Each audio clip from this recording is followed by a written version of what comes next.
Hasan Basri pernah didatangi oleh 3 orang. Hasan Basri seorang ulama tabi'in yang tadi juga saya sudah sebutkan kisahnya di awal pertemuan kita. Beliau pernah kedatangan 3 orang. 3 orang ini minta nasihat, karena selalu dia nasihatin orang. Hasan Basri terkenal kalau bicara teman-teman surga, neraka, kematian. Nasihatnya selalu berkisar di situ. Jadi orang merasa imannya bertambah. Ringkas cerita, datang 3 orang ke rumahnya. Yang satu mengatakan, wahai imam, saya sudah lama menikah tidak punya anak. Saya sama istri saya, dibawa istrinya sama dia, udah lama berobat, sudah 10 tahun menikah nggak punya anak, dan sudah berobat sana sini sama tabib tidak sembuh-sembuh. Apa saran anda? Sudah ikhtiar. Kata Hasan Basri, perbanyak istighfar. Bukan baca ya, perbanyak istighfar. Orang ini pergi.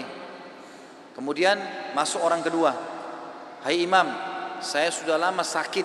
Di perut saya ini ada penyakit, sakit. Kalau sakit itu luar biasa. Sudah berobat sana sini nggak pernah sembuh. Sudah ikhtiar. Apa saran anda? Kata Hasan Basri, perbanyak istighfar. Lalu yang ketiga mengatakan, masuk orang yang ketiga, wahai imam, saya sudah lama bekerja keras, tidak pernah kaya seperti fulan. Ditunjuk orang kaya di kampung itu. Maka saran anda apa? Dia bilang perbanyak istighfar. Perbanyak istighfar. Maka pada saat itu teman-teman sekalian, waktu sudah pulang semua, istri Hasan Basri tanya, kenapa tadi 3 orang ini pulang semua? Ada beberapa athar menyebutkan murid-muridnya yang bertanya, gitu kan? Kenapa anda cuma mengatakan istighfar? Kenapa anda tidak pandu mereka? Mungkin yang satu butuh modal, yang satu butuh tabib, dokter, satu butuh obat mungkin. Kata dia, tidakkah kalian sudah dengar kalau mereka sudah ikhtiar, tinggal ada penghambatnya nih, dan penghambatnya adalah dosa-dosa mereka. Dan Allah sudah berfirman dalam surah Nuh, surah nomor 71 ayat 10 sampai 12. A'udzubillahi minasyaitonirrajim. Nabi Nuh berkata kepada kaumnya, faqultu astaghfiru rabbakum innahu kana ghaffara. Aku berkata kepada mereka, Nabi Nuh berkata kepada kaumnya, istighfarlah kalian, mohon ampunlah pada Tuhan kalian, karena dia maha pengampun, dia suka kalau kalian tobat tuh. Ayat 10, ayat 11-nya, yursilis sama alaikum midrara. Mereka atau pasti Allah akan turunkan dari langit hujan yang lebat. Dan kita tahu hujan adalah sumber kehidupan manusia. Makna letterletnya, makna tadabburnya adalah, makna tafsirnya, dia akan turunkan dari langit rezeki-rezeki yang midrar. Midrar itu bertubi-tubi. Ayat 12-nya, wa yumditkum bi amwalin wa banin wa yaj'al lakum jannatin wa yaj'al lakum anhara. Dan pasti dia akan memperbanyak buat kalian. Yumdit, mad ini artinya mendobelkan, melipat gandakan. Dan pasti dia akan melipat gandakan, menambahkan buat kalian keturunan, harta-harta, amwal dan keturunan. Serta dia akan melebatkan kebun-kebun kalian dan akan memperbanyak ya sungai-sungai kalian, sumber air kalian. Imam Ahmad rahimahullah pernah didatangi teman-teman sekalian oleh seseorang. Maaf, Imam Ahmad pernah di akhir hidupnya. Ini kalau teman-teman yang pernah dengar kisahnya, maaf saya ulangi, karena memang berhubungan dengan poin ini. Pernah Imam Ahmad rahimahullah di akhir hidupnya dia tidak tahu kenapa dia harus mendatangi sebuah tempat. Lalu kemudian dia pergilah ke sana. Setelah dia tiba di kota itu, tiba waktu maghrib dia masuk ke sebuah masjid, lalu dia sholat maghrib. Habis maghrib beliau duduk rahimahullah dengan membaca Al-Quran ya. Imam Ahmad ini kalau nggak salah meninggal tahun 240-an, salah satu dari 4 imam madhab ya. Imam Ahmad rahimahullah masuk ke masjid, kemudian beliau duduk sholat maghrib, duduk mengaji sampai isya. Beliau sholat isya berjamaah karena tidak tahu kenapa datang ke kota itu. Lalu kemudian beliau ingin istirahat. Habis sholat ba'diyah isya, orang-orang semua pada bubar. Imam Ahmad ke sudut masjid, lalu dia baring.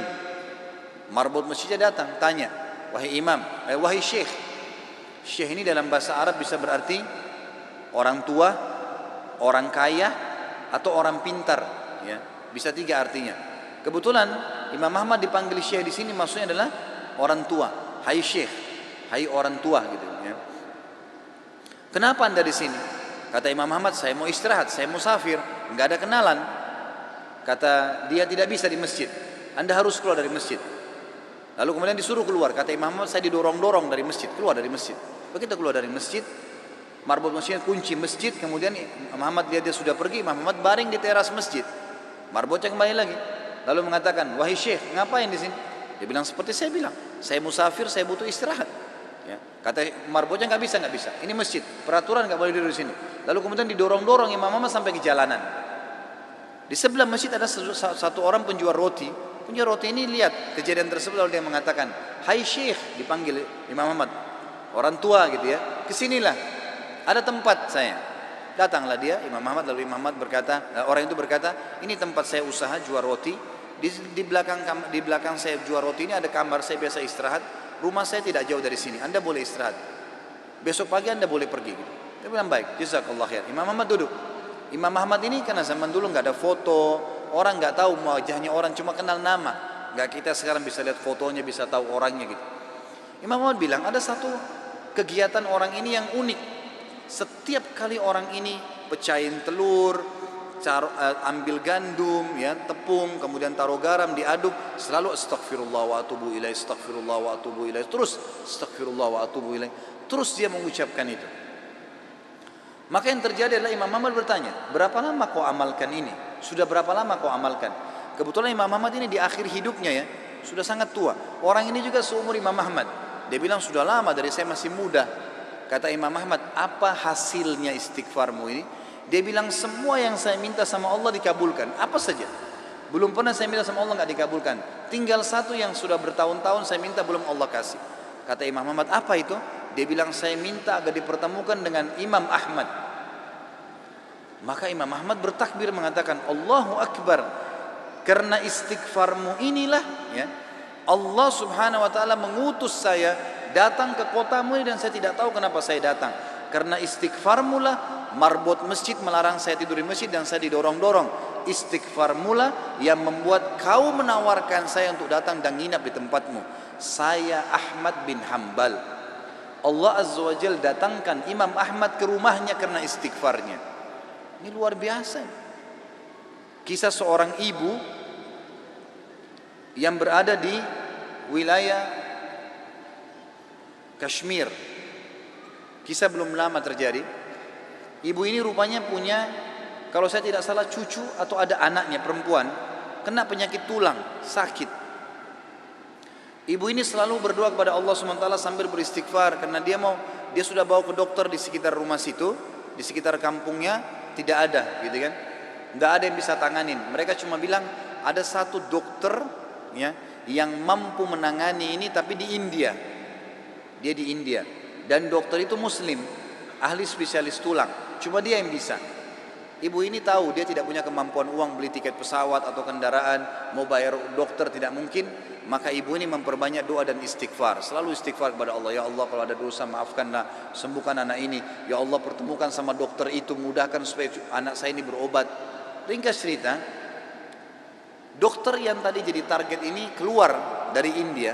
Ada acara, dia naik pesawat melewatin wilayah Kashmir tadi itu. Tiba-tiba pilotnya bilang, pesawat ini badai, lagi hujan deras, tidak bisa pesawat lanjut nih, harus turun di wilayah itu. Turunlah pesawat itu. Begitu turun, tiba di bandara, kata dokternya, saya harus, ini ada seminar, saya harus hadiri. Berapa jauh dari sini? Orang itu bilang target Anda sekitar 4 jam dari sini. Kata dokter, baik, saya mau sewa mobil. Ya, masih bisa keburu, gitu kan? Masih sekitar 6-5 jam lagi acaranya, 5-6 jam lagi. Begitu dia sewa mobil, jalan sedikit dari bandara, ternyata ya, hujan makin keras. Kata supirnya nggak bisa kita jalan. Kalau jalan ini paksanya bisa kita dihancurin oleh badai. Kata dokternya baiklah kita istirahat. Mampir di pinggir, mampir ke sebuah rumah. Rumah itu rumah tua, rumah kayu. Lalu tabibnya ini, dokternya ini naik ke rumah itu, berteduh, ketuk-ketuk, ucapin salam, dijawab waalaikumsalam. Keluarlah seorang ibu. Lalu kemudian dokter ini bilang, maaf, kami ini musafir, hujan lebat, bisa berteduh di sini? Kata ibunya, silahkan. Lalu ibunya itu mengambilkan minuman, dihidangkan minuman. Waktu sementara duduk di ruang tamu, anak perempuan si ibu ini lagi nangis-nangis kesakitan tulangnya. Ini ibu yang tadi sakit tulang. Ini dokter yang jadi target sampai di rumahnya. Lalu kemudian Dia berkata tabib ini, kenapa ya anaknya ibu? Dia bilang sakit tulang. Kenapa kok sakit? Kenapa nggak dibawa ke dokter? Sudah. Tapi kata dokter semua tidak bisa sembuh. Dan dokter yang bisa tangani cuma seorang dokter di India namanya Fulan. Disebutkan namanya dokter ini. Dokternya tiba-tiba nangis lalu berkata, segala puji bagi Allah subhanallah yang telah mendatangkan saya ke rumah ibu. Saya ini dokter yang ibu sedang targetkan. Allah datangkan dokter itu ke rumahnya justru karena istighfar, karena doanya kepada Allah SWT. Tidak pakai biaya, malah dokter itu biayai gratis dan datang ke rumahnya. Seperti itu, dan banyak ribuan kisah begini teman-teman sekalian yang berhubungan dengan istighfar.